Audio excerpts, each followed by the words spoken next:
प्रत्येक गावाचा महादेव जागा केला हो माणसानं. नाही तर बाईचं लग्न झाल्याच्या नंतर 10 वर्ष माहित पडे नाही महादेवनं मंदिर कोणता कोपरा आला आपला गावनं. उद्याची शिवजयंती आहे. आम्ही जर शिवचरित्र सांगितलं लोक सांगतील तो बीजेपी ना होईन हो. जास्त शिवाजी महाराज सांगितलं बाकी ना बशी बशी सांगतील. नाही रे मला असं वाटतोय ना शिवसेना ना होईन तो. म्हणजे आमले काहीच माहीत पडत नाही. लोक बशी बशी आडेन उचलतात तथा फेकतात तटेन उचलता या साईडले फेकतात. भैया आम्ही त्याचे कार्यकर्ते आहोत. 28 युगापासून जो उभा आहे ना पंढरपुरामध्ये त्याच्या विरोधात कोणाची फॉर्म भरायची अवकात नाही. त्याचे कार्यकर्ते आम्ही आहोत. आम्ही का बरं पक्ष बदलतो? आम्हाला गरजच काय पक्ष चेंज करायची. बरोबर आहे की नाही? आम्ही याचे कार्यकर्ते आहेत. पक्ष बदलायचं काम आपलं नाहीच. हां आता सांगतो ते एक म्हणे काय हाऊ खंडेरावना गाणं म्हण ना हाऊ नक्की गोंद्या होईन म्हणे. म्हणलं अजून बी अर्धा तास बाकीशे. मी थोडं गाणं बदललं. मग मी गवडण म्हणली बाबाजी. गवडण कोणची म्हणली? आपल्या वारकरी संप्रदायातली गवडण नाही म्हणली. मग तथान पार्टीनी तुम्ही ओळखतास का त्यासले? हा मी गवडण म्हणली कोणची? होडीचं सोंग घेऊन होडीचं सोंग घेऊन अशी लावू नको लाडी गोडी. होडीचं सोंग घेऊन सोंगाड्या सोंग घेऊन अशी लावू नको लाडी गोडी. रंग नको टाकू रे माझी भिजल कोरी साडी. रंग नको टाकू माझी भिजल कोरी साडी. रंग नको टाकू माझी भिजल कोरी. एक म्हणे तो आहे ना तमाशा गवडणी म्हण राय ना बो म्हणे मागू. मग त्यांना अंदाज काय होता?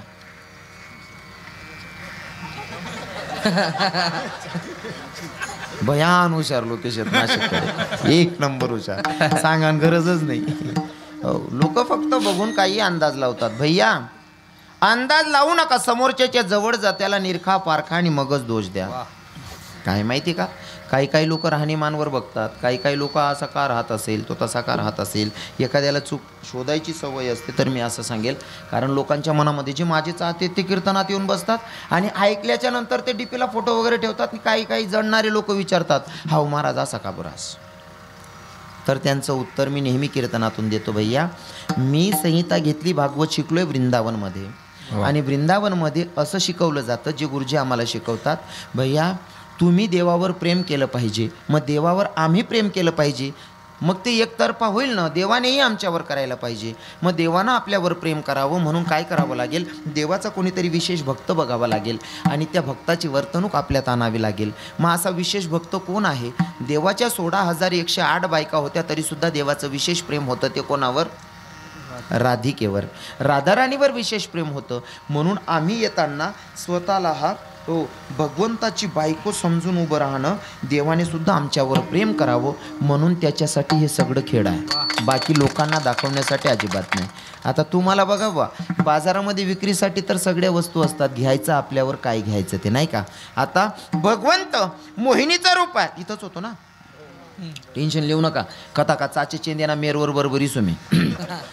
भगवंतानं मोहिनीचं रूप धारण केलेलं महादेवानं हात धरला. म्हणले देवा अरे मी मोहिनी नाही मी विष्णू आहे. म्हणले तू कोणी का असत नाही पण दिसतो लय सुंदर. मला तुझ्यासोबत लग्न करावं वाटायला. म्हणले देवानं सांगितलं. म्हणले या जन्मात तर काही शक्य नाही कारण मी आता 14 रत्नांच्या साठी आलेलो आहे. मग तुझी जरी इच्छा पूर्ण करायची असेल ना महादेवा तुला रूप पालटावं लागेल. मग काय जेव्हा तू खंडेराया बनशील ना तेव्हा तुझी बानू बनेन तुझी इच्छा पूर्ण करेल.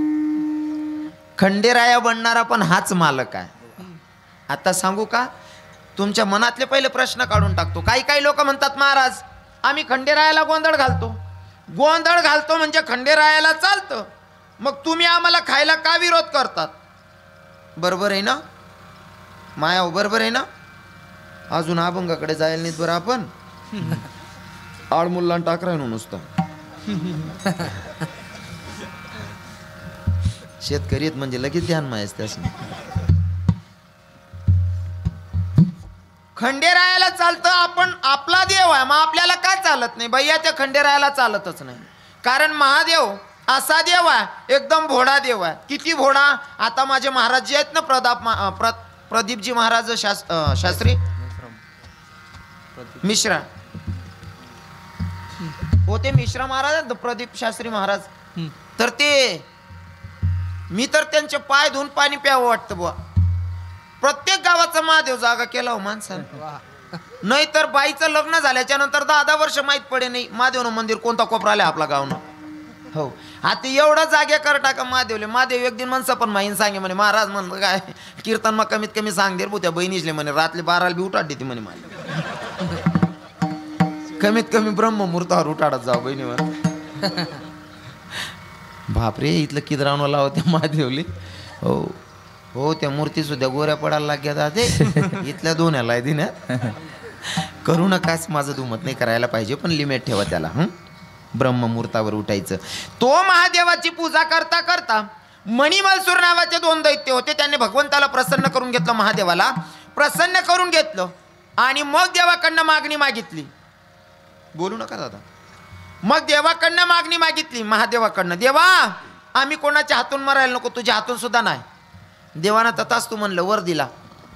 आता वर दिल्याच्या नंतर हो काही लोकांच्या हातात जर का अधिकार दिला की ते लई उलट करायला लागतात नाही का. तसं आता मणिमलसूर नावाच्या दैत्यानं भगवंताला महादेवाला प्रसन्न करून घेतलं. प्रसन्न करून घेतल्याच्या नंतर वर मागून घेतला आम्ही कोणाच्या हातून मरायला नको.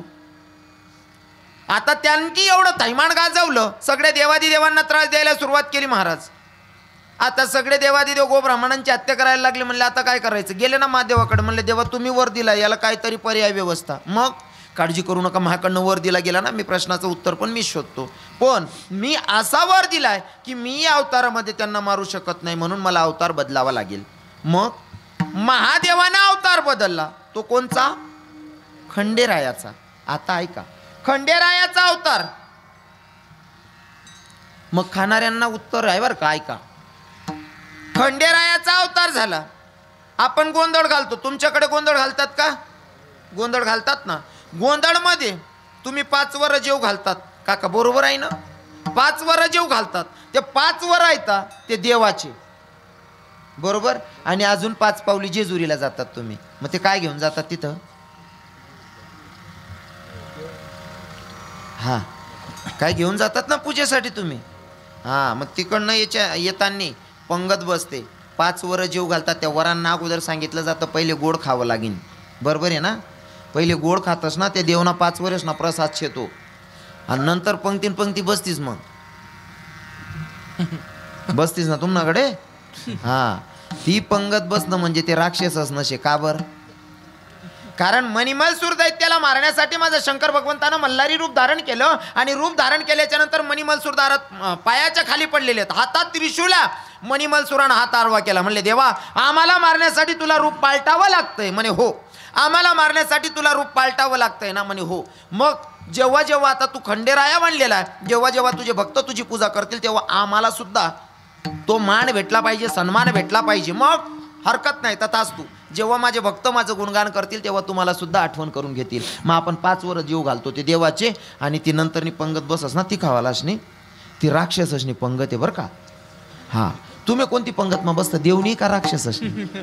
हा आठे महादेवन दारमा बसेल देवना दरबार माहीत बटा माडकरीच होती ना बो. आठे हाय तो वायबार सांगाय की म्हणा काय सर्व देव करणारा लोक होती ना. आठे बरोबर आहे ना. सर्व माडकरीच आहेत ना. यासले जाऊ द्या बहिणी म्हणून तुम्ही माळ टाकत जा. सांगेल मी मध्ये, जाऊ द्या. हो. आणि ते महादेव खंडेरायाचं रूप पण महादेव. इकडे बघितलं हो हनुमंतरायांचं रूप ते सुद्धा महादेवच आहे. आणि ते महादेव इथं बसलेले तुमच्या गावामध्ये. हो महाराज जेव्हा वरती गेलो ना, हो गडावर पण गेलो होतो. गडाचं आज दर्शन घेतलं. तुम्ही खूप भाग्यशाली लोक आहेत. इथं गडाची देवी या असे मंदिर आहेत. असं वाटतं की बाई इकडेच रूम करावं आणि इकडेच राहावं. हो एवढं भारी मंदिर आहे. इथं दर्शनाला काय आनंद आला महाराज, काही वेगळाच आनंद येत होता ना. श्रीकांत भैया बहुत बढिया आपण शिवन लोक हो भाई. असो या महादेवाच्या निमित्ताने हा कीर्तनाचा योग आहे. आणि ज्यांचा अभंग घेतला ते नाथबाबा. कोण नाथबाबा? ज्यांना शांती ब्रह्मपद प्राप्त झालं ते नाथबाबा. नाथबाबांना जेव्हा शांती ब्रह्मपद प्राप्त झालं तेव्हा नाथबाबांना पद प्राप्त झाल्याच्या नंतर बरेच लोकांच्या पोटात दुखत होतं. कारण एखाद्याला जरी एखादं पद भेटलं सगळ्यांना चांगलं वाटेल का? ते समद्यांना बरं वाटतं का? काही लोकांच्या पोटात दुखतं, काही लोकांच्या पोटात दुखतं. मग नाथबाबांना शांती ब्रह्मपद प्राप्त झाल्याच्या नंतर काही लोकांना वाटत होतं नाथबाबा खरं शांती ब्रह्म आहेत का, मग त्यांना राग आणवण्यासाठी काय केलं, एका यवनानं अंगावर थुंकावं. किती वेळेस थुंकला, सोपी गोष्ट आहे. हां, आपले महाराज मंडळी कोणीच बोलू नका, बसलेल्या लोकांमधनं ऐकायचं मला. हो, नाथबाबांच्या अंगावर यवन थुंकला. किती वेळेस थुंकला, हां 4दा. बरं मेमन सांगा, करू का 3 वार 108 वेळेस थुंकले. ओ तो यवन 108 वेळेस थुंकल्याच्या नंतर माझ्या नाथबाबांनी वरती सुद्धा नाही बघावं महाराज, वरती नाही बघितलं. त्या यवनाला लाज वाटली आणि लाज वाटल्याच्या नंतर तो यवन आला आणि नाथबाबांचे पाय धरतो. नाथबाबांना सांगतो किती शांती हो, किती शांती तुमच्या अंगी. 108 वेळेस थुंकल्याच्या नंतर राग करणं जाऊ द्या, वरती सुद्धा नाही बघितलं. अरे वरती बघायचं जाऊ दे, राग करायचं जाऊ द्या, माझ्या नाथबाबांनी त्या यवनाला सुद्धा प्रसाद देऊन मुक्त प्रसाद देवोने मुक्त केला. प्रसाद देवोने मुक्त केला. प्रसाद देव. तर बोलतो मुझे कोई दिक्कत नाही. तुम्ही जर बसायला तयार आहे त्या मला 15 मिनिटं बोलायला काय अडचण आहे, बरोबर आहे की नाही. आमना महाराज मंडळी बी आम्हाला राहणार. हो त्याच नाव होईन ते, मला काय विरोध नाही शे. आणि राहिनी गोष्ट तुम्ही ऐकायला तयार आहेत ते आमले सांगणार असले अजिबात कंटाळा येवायला नको, बरोबर आहे का नाही. तुम्ही ऐकायला तयार आहेत आम्ही सांगायला पाहिजे, कारण आता सांगा मग आपलं का डिझेल थोडे फुकावं आवशे. हां जेवढं डिझेल लागावं होतं तेवढं खर्च होई जायला शे. आता वाचाडीन बी फायदा नाही शे. हो मनीषीन काय वांधा नाही, 15 मिनटं बोलणार आहे मी. हो काय सांगतो, शबरी मातेचं चरित्र सांगायचं म्हणलं शॉर्टकट सांगतोय, तरी पण आपण 15 मिनटं 20 मिनटं जाणारच आहे. शबरी मातेचं लहानपणी बापाला विचारलं बकऱ्याची दावण बांधलेली, बाबा एवढे बकरे कावून बांधून ठेवले. शबरीला सांगितलं बेटा तुझं लग्न करायचंय. बाबा जर मला लग्न करायचं असेल तर एवढे जनावरं मरतील म्हणले. हो बेटा. बाबा एवढे जनावरं मरतील म्हणले. हो बाई. पड काढली शबरीनं, घरातून पड काढली. शबरीनं घरातून पळ काढली आणि जाऊन राहते अरण्यामध्ये. कुठं, जिथं एक साधू महात्मा राहत होते. काय त्या साधू महात्म्याचं नाव, तुम्ही कोणीच नका बोलू महाराज मंडळी. महिला माता तुम्ही सांगा बरं. शबरी माता राहत होती त्या ऋषींचं नाव काय,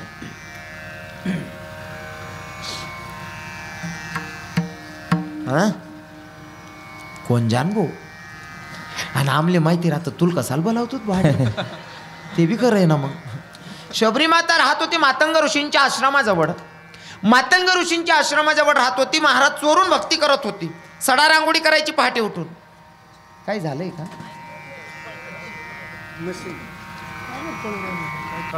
गाडी पडली. गाडी हां गाडी पडली. काय नाही काय मोठं डिझेल संपत आलंय का असं. मी म्हणतो का तर ते दरादरी विरायनी म्हणतो. हो तुमनं काय का ना म्हणू नको काय सापडाले बुवा. पहिले जे ते जेमतेम जीव वाचाडीन फिर. आता शबरी माता तिथं चोरून राहत होती. एके दिवशी मातंग ऋषींना वाटलं एवढ्या अरण्यामध्ये सडा रांगोळी करणारा कोण असेल.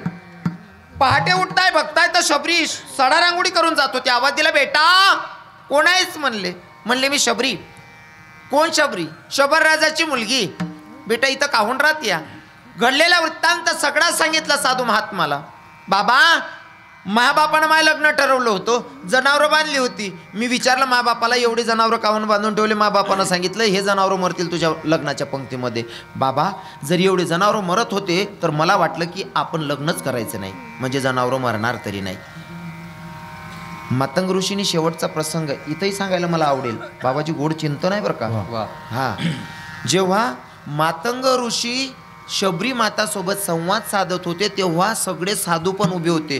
काही साधूंच्या मनात होतं शबरी कोण आहे, शबर राजाची मुलगी, भिल्ल समाजाची आहे. म्हणजे शबरी इथं फिरलेली आहे, ही भूमी पूर्ण अपवित्र झालेली आहे. आपण सुद्धा इथं फिरलोय म्हणजे आपण सुद्धा अपवित्र झालो, असं काही ते साधूंना वाटत होतं, बाबांच्या शिष्यांना. मग शबरीच्या पदस्पर्शानं अपवित्र झालेली भूमी आहे. मग आपण असं करूया, आपण आता तीर्थक्षेत्रावर जाऊ आणि स्नान करूयात. पण तुम्हाला सांगू का, जर तुम्ही अपवित्र झालात, काही म्हणतात आपल्याकडनं पाप घडलं, आपण गंगेवर स्नान करायला पाहिजे, स्नान केल्यानं पाप धुतलं जातं. तुमचं काय मत आहे, गंगेवर स्नान केल्यानं पाप धुतलं जातं का? तुमचं काय मत आहे? नाही ना? हां, तुमच्यासारखंच माझंही मत असेल. पण ऐका, गंगेमध्ये आंघोळ केल्याच्या नंतर पाप धुतलंच जातं. विश्वासाने सांगतो. का धुतलं जातं ते पण सांगतो. अरे माझे संत जे सांगतात त्या शब्दावर विश्वास ठेवावा लागेल. काय वाचे म्हणता गंगा गंगा सकड, नुसतं म्हणलं तरी पाप दूर होतं. मग स्नान केल्याने होत नसेल का? पण तुम्ही जर पाप करून स्नान करायला गेलात, पाप नक्की धुतलं जात असेल. पर जसं सावली तुमची साथ सोडत नाही तसं कर्म तुमची साथ सोडणार नाही. पाप तुम्ही नदीमध्ये धुवून आलात तीर्थक्षेत्रावर जाऊन, पर तेच बाष्पीभवनाद्वारे पुन्हा आकाशात ढगाळत जातं आणि पुन्हा पावसाच्या रूपात ते पाप आपला दाबावर पडस ते साथ सोडत. हां, म्हणून कर्म करत असताना या गोष्टी पण महत्त्वाच्या आहेत. गंगेमध्ये स्नान केल्याच्या नंतर पाप धुतलं जातं, पर ते कर्म पुन्हा तुमच्या माथी पडतं. जे चुकीचं आहे ते तो भोगावंच लागतं. त्या साधू महात्म्यांना वाटलं की भिल्ल समाजाची पोरगी इथं फिरते, हिनं अपवित्र भूमी करून ठेवली, याच्यावर आपण चाललोय, आपण सुद्धा अपवित्र झालो, मग आपण तीर्थक्षेत्रावर जाऊन स्नान करायचं. ज्या सरोवरमध्ये ते स्नान करत होते ना, ज्या तीर्थक्षेत्रावर ते स्नान करत होते, ज्या पाण्यामध्ये आंघोळ करत होते, शबरीचा अपमान करून गेलात महाराज. त्या पाण्याचं रक्त झालेलं होतं. सैरावैरा धावत आले, गुरुजींना सांगितलं, मातंग ऋषींना, गुरुजी जिस पानी में हम नहाते थे, स्नान करते थे, उस पानी का तो खून बन गया गुरुजी, ऐसे कैसे हो सकता है? गुरुजींनी सांगितलं, बेटा तुम्ही जिचं मन दुखावून गेलात ना, ती सोपी नाही आहे रे, ती एक भक्त आहे आणि भक्ताचा अपमान माझा भगवंत सहन करत नाही. भक्ताचा अपमान माझा भगवंत सहन करत नाही. मग ते ज्याच्यामध्ये ज्या पाण्यामध्ये आम्ही आंघोळ करत होतो त्या पाण्याचं रक्त झालेलं आहे. म्हणले मग आता काय करायचं? त्या रक्ताचं सुद्धा पाणी होईल, पण शबरीचे पाय धुवान तिच्या पायाचं तीर्थ तिथं सोडा, त्या रक्ताचं पाणी झाल्याशिवाय राहणार नाही. आणि झालं सुद्धा. ही भक्ताची ताकद आहे दादा.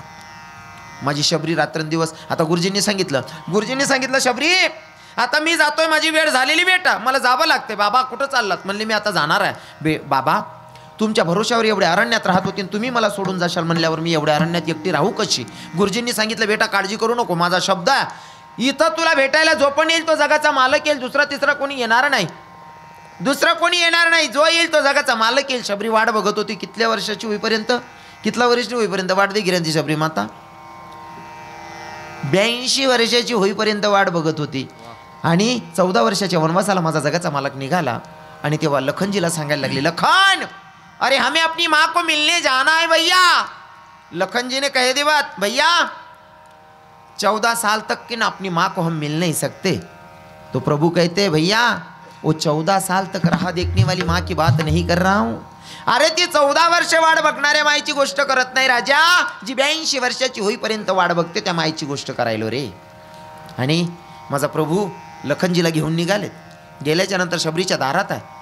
शबरी मातानं बघितलं. आमचे भजनी मंडळवाले, आमचे महाराज मंडळी प्रमाण देताना म्हणतात कथेमध्ये, कीर्तनामध्ये, की आज मेरे रामजी का आवन होगा, शबरी की कुटिया का हे आएंगे रघुराई उनको आसन पर बिठाऊंगी, मीठे मीठे बेर अपने हाथों से खिलाऊंगी, साथ साथ लखन जी का दर्शन होगा, शबरी के कुटिया का पावन होगा.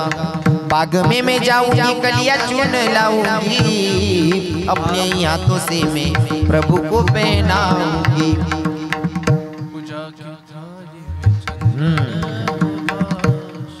फूलों की थाली में चंदन होगा, शबरी के कुटिया का पावन होगा. या माझी शबरी माय वाट बघत होती, जगाचा मालक लखनजीला घेऊन गेला. शबरी मातेच्या लक्षात होतं, गुरुजींनी सांगितलं होतं, जो पण येईल तो जगाचा मालकच तुला भेटायला येईल. दिसत नव्हतं 82 वर्षाची वय्या, जगाचा मालक समोर आला. गुरुजींच्या शब्दावर विश्वास आला, भगवंत मला भेटायला जवळ आले. पण आपल्या हिंदू धर्माची संस्कृती आहे, भगवंत साधू संत आल्याच्या नंतर त्यांचं पद्य पूजन केलं जातं. ही आपल्या धर्माची संस्कृती आहे.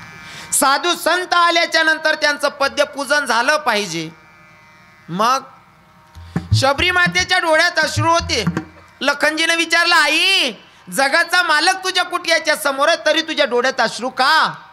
तेव्हा शबरी माय सांगते, दादा लखन ऐक ना, अरे आपण हिंदू धर्मात जन्माला आलोय, आपल्या धर्माची संस्कृती अशी आहे, साधू संत आणि भगवंत दारात आल्याच्या नंतर त्यांचं पद्य पूजन करावं लागतं. अरे जगाचा मालक माझ्या कुटियाच्या समोर आहे, मला देवाचे पाय धुवायचे आहेत रे.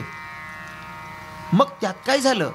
तर शबरी माय लखनजीला सांगते, लखन देवाचे पाय धुवायचे आहेत, रामाचे पाय धुवायचे आहेत, पण ऐक ना, लहानपणी मायबापांचा त्याग केला, पाणी प्यायला भांडं नाही या, पाणी प्यायला ग्लास नाही या, देवाचे पाय धुण्यासाठी माझ्याकडे भांडं नाही म्हणून रडायली रे. दादा शब्दाकडे लक्ष द्या तर कळेल. शबरी आई सांगत होती लखनजीला, लखन जगाचा मालक माझ्या कुटियाच्या समोर आहे, देवाचे पाय धुवायचे पण माझ्याकडे पात्र नाही रे.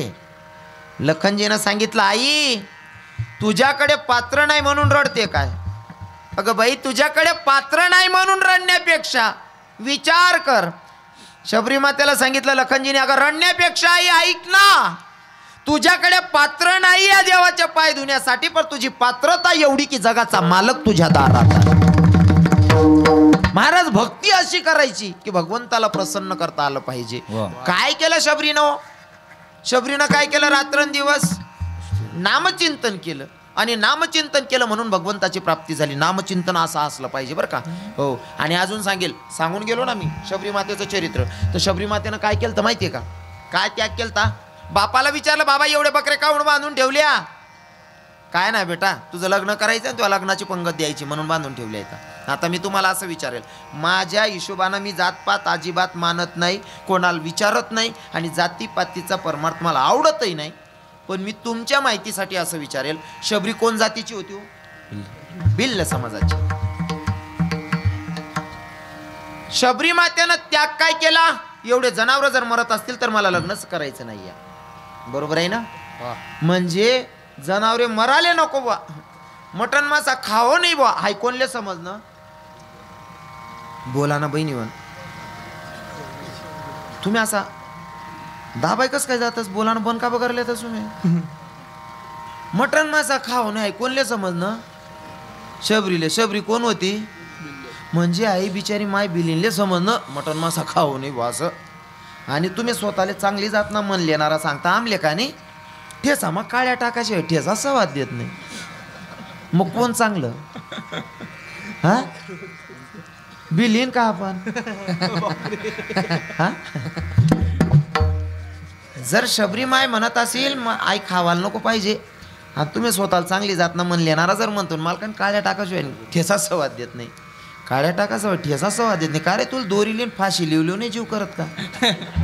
हा काय खावं काय प्यावं याला पण लिमिट आहे, बरोबर आहे की नाही? माय हो यांचं जाऊ द्या, तुम्हाला सांगतो अधिकाराने तुमचा भाऊ आहे, तुमचा पोरगा या हक्काने सांगेल, गड्यात माळ घाला. तुम्ही माळकरी झालात ना, या बरोबर माळ घालली ती.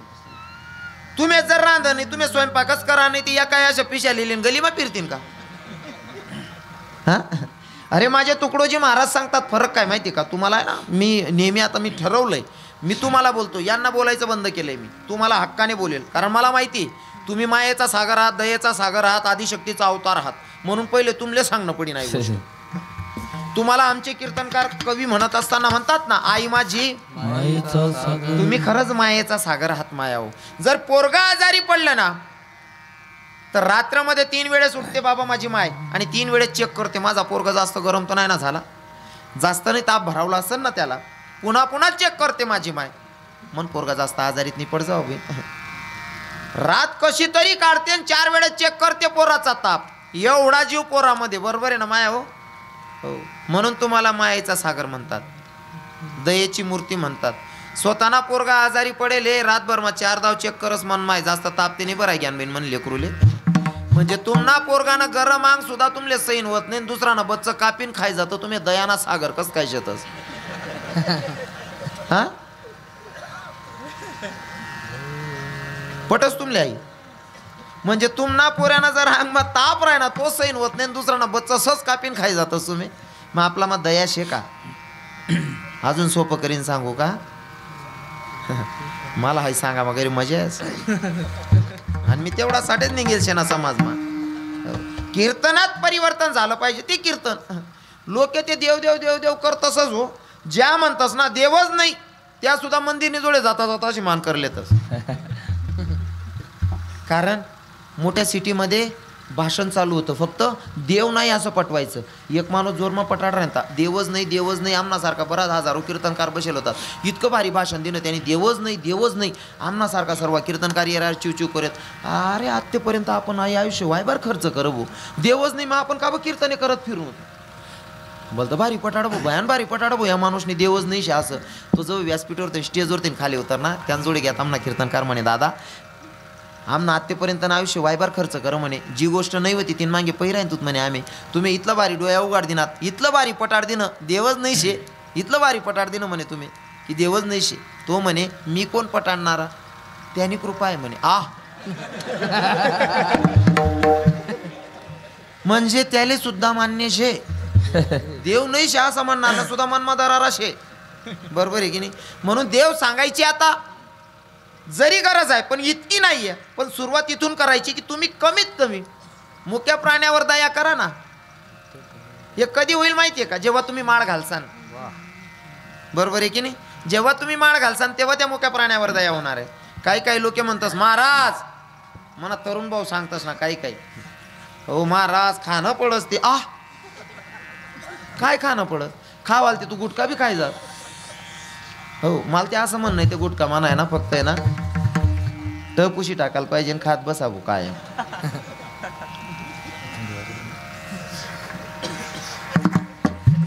इथलं लेट समजी राय ना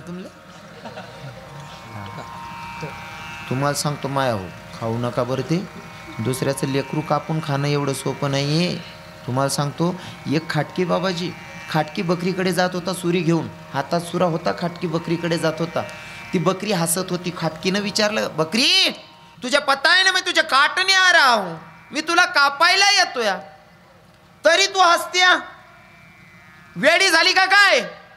त्या बकरीनं गोड उत्तर दिलं, खाटकी दादा आयुष्यभर फक्त चारा खाल्ला रे, आयुष्यभर फक्त चारा खाल्ला तरी मला असं मरावं लागतंय, तू मला कापून खाशील तुझं मरण कसं होईल. कधी कधी स्वतःला क्वेश्चन करायचं या गोष्टीचा.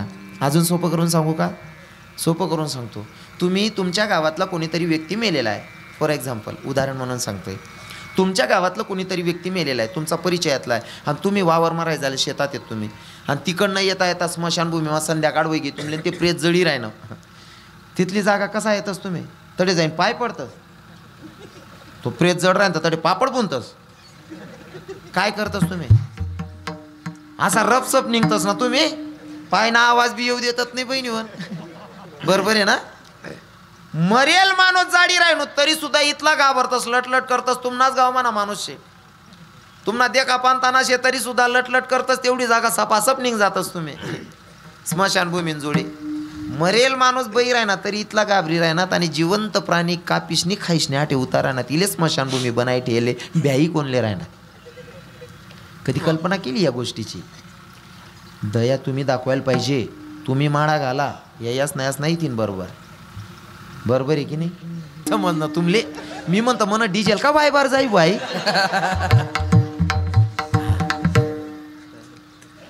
तसा मी फास पार दिसशी मी म्हणे मायासले जोडे करा का या बरोबर येतील. तुम्ही माळा टाका बाई.